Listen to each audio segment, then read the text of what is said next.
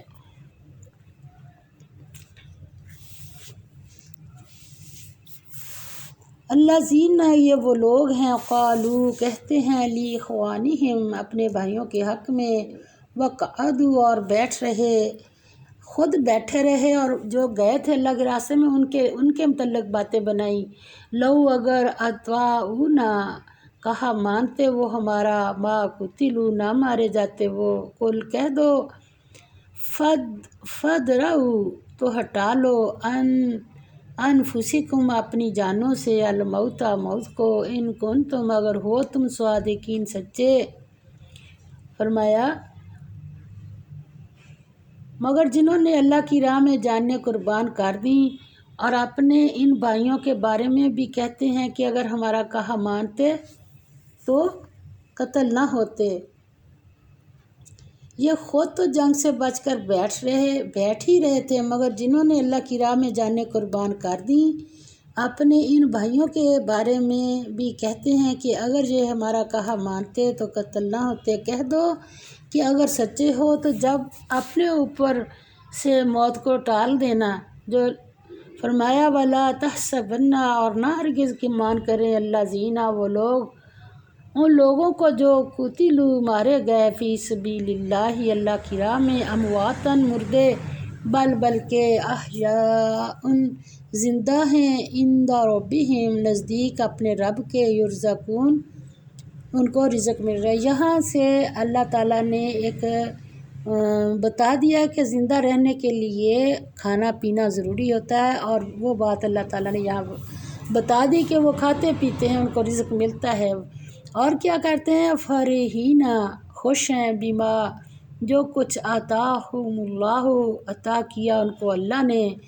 من فضلہ اپنے فضل سے، اور کیا کرتے وہ یستبشرون اور خوشیاں منا رہے ہیں، بالذین اور لوگوں کے بارے میں جو لم نہیں یلحقوا بہم شامل ہوئے ان میں، من خلفہم پیچھے ان کے، اللہ کے نہیں، خوف ڈر علیہم ان پر، ولا ہم اور نہ وہ یحزنون غمناک ہوں گے، یستبشرون خوشیاں مناتے ہیں، بنعمت نعمت پر، من اللہ طرف سے اللہ کی، وفضل اور فضل، وان اللہ اور بے شک اللہ، لا یضیع نہیں ضائع کرتا، اجر المؤمنین مومنوں کا۔ اللہ تعالیٰ فرماتے ہیں جو لوگ اللہ کی راہ میں مارے گئے ان کو مرے ہوئے نہ سمجھنا، وہ مرے ہوئے نہیں ہیں بلکہ اللہ کے نزدیک زندہ ہیں اور ان کو رزق مل رہا ہے، جو کچھ اللہ نے ان کو اپنے فضل سے بخش رکھا ہے اس میں خوش ہیں، اور جو لوگ ان کے پیچھے رہ گئے اور شہید ہو کر ان میں شامل نہیں ہو سکے ان کی نسبت خوشیاں منا رہے ہیں کہ قیامت کے دن ان کو بھی نہ کچھ خوف ہوگا نہ وہ غمناک ہوں گے۔ کیوں بات کہتے ہیں کہ یہ لوگ ابھی دنیا میں ہیں مگر جو شہید ہوئے ہیں انہی کی طرح کے راستے پر یہ لگے ہوئے ہیں۔ فرمایا وہ کون سا مرے ہیں زندہ ہیں، اس بات کی خوشی اللہ، اور اس بات سے بھی خوش ہیں کہ اللہ مومنوں کا اجر ضائع نہیں کرتا۔ فرمایا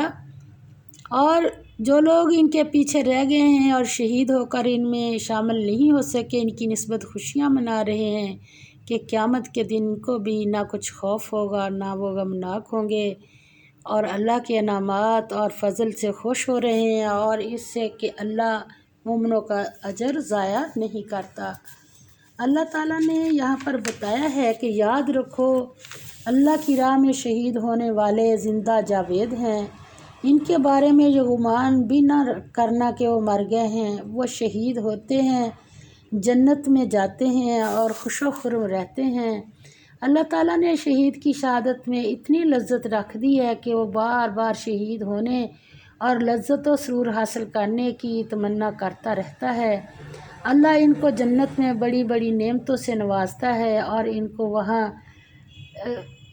رزق ملتا ہے جس کا ہم دنیا میں تصور بھی نہیں کر سکتے۔ اتنا اللہ تعالیٰ ان کو اعزاز و اکرام دیتے ہیں۔ اللہ تعالیٰ ہمیں صحیح صحیح پڑھ کر صحیح عمل کرنے کی توفیق عطا فرمائے۔ اللہ تعالیٰ ہم سب کو، اللہ تعالیٰ یہ جو اب منافقت کے روگ ہم نے پڑھے ہیں، اللہ تعالیٰ اس سے بھی ہمیں بچائے۔ وآخر دعوانا الحمد للہ رب العالمین، آمین یا